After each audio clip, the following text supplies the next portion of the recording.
বন্ধুরা ঘোড়া ছেড়ে দিয়েছে, দেখুন দেখুন ঘোড়া ছেড়ে দিয়েছে। হালিমা আসছে দেখুন সামনে। হালিমা সাদা পাকড়া।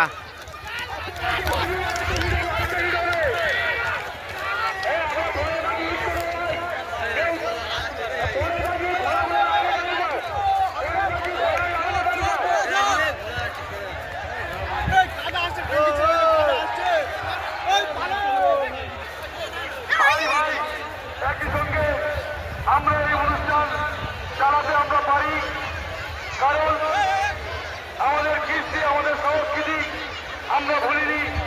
আমরা জানি যে বড় এক বৃন্দে দুটি কুটুম, হিন্দু মুসলমান, মুসলিম,